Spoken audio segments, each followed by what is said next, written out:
Hello বন্ধুরা, তোমরা কেমন আছো? আশা করি সকলে ভালো আছো। আর আমার গলাটা শুনে বুঝতেই পারছো আমার শরীরটা কতটা খারাপ। আর এখানে সেই আমবাগান থেকে চলে আসার পরে এখানে রান্না বান্না চলছিল, তো এখান থেকে আমি ভিডিওটা শুরু করছি। তো আমাদের বাড়িতে কত লোক দেখো বন্ধুরা। তো এখানে সন্ধ্যা আরতি হচ্ছিল ওদিকে, আর ওদিকে লোকজন ভিড়, সবাই মিলে হরিনাম শুনতে এসছে আর কত আনন্দ করছে, সবাই নাচানাচি করছে। আর এখানে কত সুন্দর রাধা মাধবের ভোগ টোগ দেওয়া হয়েছে।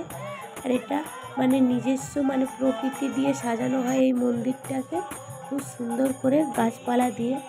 আর কত লোকজন, আর যাই হোক, তো আমাদের বাড়ির নিয়ম হলো যারা আসবে হরিনাম শুনবে তারা খাবে দাবে। ওইদিকে রান্না বান্না হচ্ছিল, তার জন্য দেখালাম। যেদিন যেরকম পারবে রান্না করবে, পনির, সোয়াবিন, তারপরে কুমড়ো, এরকম করে রান্না বান্না করে। আর একটা করে দল ঢোকে, আর একটা করে দল বেরিয়ে গেলে আবার আর একটা করে দল ঢুকবে।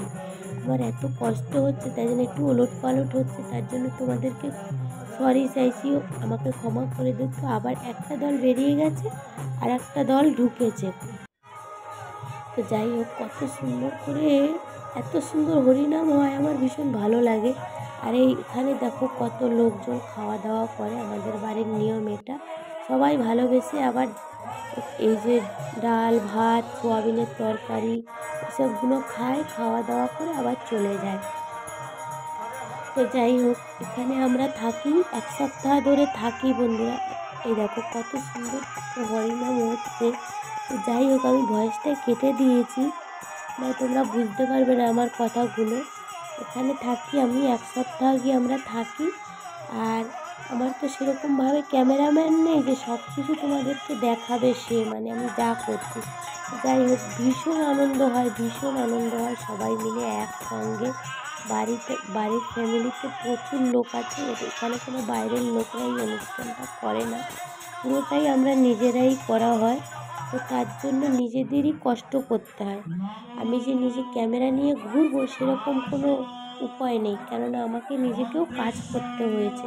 তাই জন্য আমি তোমাদেরকে ডেলি ব্লগভাবে করে দেখাতে পারিনি, তার জন্য সরি চাইছি। সব কিছু প্রতিদিন একটু একটু করে। তো এটা হচ্ছিল মালসা ভোগের আয়োজন বন্ধুরা, এখানে অঞ্জলি টঞ্জলি দিচ্ছিল। তো আমার মুখ পুরো ফুলে গেছিলো, এই দেখো আমার মুখের কি অবস্থা, এখানে দেখতেই পাচ্ছিলে যে আমার মুখ এত ফুলে গেছে। যাই হোক, এখানে গন্ডি ফন্ডি কাটা হয়, এদিকে মালসা ভোগ হয়ে গেলেই মহোৎসব হবে। মহোৎসবে এত লোক হয়, দিশাহারা হয়ে যায়, খাওয়ার আর থাকে না, আমরা তো খেতেই পাইনি। খিচুড়ি পায়েস চাটনি ফাটনি এসব হয়, কিন্তু আমরা থাকে না, একদম পুরো পরিষ্কার হয়ে যায়, এত সবাই ভালোবেসে খায়।